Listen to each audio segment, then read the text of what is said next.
আসসালামু আলাইকুম প্রিয় ভাই আপুরা, কেমন আছেন? নিশ্চয়ই ভালো আছেন।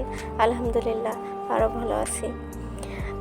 বড় বোন হচ্ছে মায়েরই সমান, কারণ মার অর্ধেকটা পূর্ণ করে বড় বোন। কারণ একটু যখন বড় হই আমরা, তখন কিন্তু বড় বোনই আর বড় ভাই কিন্তু ছোটদের কিন্তু আগলায় রাখে। হ্যাঁ, এখনও কিন্তু ছোটোবেলা সেই জিনিসগুলো ভেসে ওঠে। যাই হোক, বড় আপু পাঠিয়েছে এই যে এগুলো দেখেন।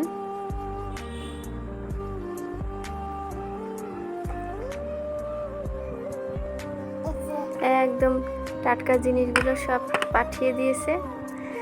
তারপর হচ্ছে কি বলবো, বড় আপু, বড় ভাইয়া, আমার অবশ্য ভাই নাই, বোন, আমরা 3টে বোন। বড় আপু হচ্ছে, যাই হোক, ও আসলে অনেক দায়িত্ববান ছিল।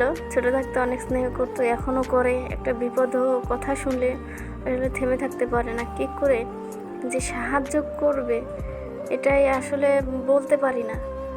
কোনো সমস্যা হলে ওকে আমি আগে বলাই যে ও সাহায্য করে, সবসময় সাহায্য করে।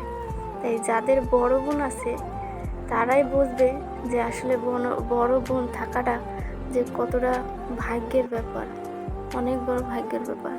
আর তার থেকে বড় ব্যাপার হচ্ছে বোন থাকলেই হয় না, বোন সাহায্য করার মন মানসিকতা থাকা দরকার। কারণ অনেকের বড় বোন আছে, হ্যাঁ, তারপরও অনেক কিছু আছে, কিন্তু সাহায্য বিপদ দেখলে এড়িয়ে যায়। কিন্তু না, আলহামদুলিল্লাহ, আমার বড় আপুর কথা বলে শেষ করা যাবে না। সে অনেক দূরে থাকে অবশ্য, এখনও বিপদের কথা শুনলে কি করবে না করবে ও সব কিছু ঠিক করার চেষ্টা করে। আল্লাহর রহমতে আমার বড় আপুর জন্য দোয়া করবেন।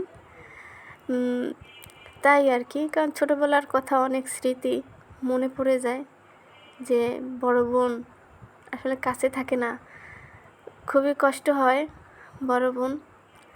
তাই বড় বোন সবসময় ওর জন্য আমি দোয়া করি যেন ওর শরীরটা যেন ভালো থাকে, এই আর কি। বড় বোনের কথা বলে শেষ করা যাবে না, কারণ স্নেহ, ভালোবাসা সব কিছু ওর কাছ থেকে পাওয়া। যাই হোক, আপনাদের কাছে একটাই কথা আমি বলবো, আপনারা আমার জন্য দোয়া করবেন। আমার চ্যানেলে এখন মোট 28টা সাবস্ক্রাইব হয়েছে একমাত্র আপনাদের কারণে, যারা আমার সাপোর্ট করছেন এবং আমার জন্য যারা দোয়া করছেন।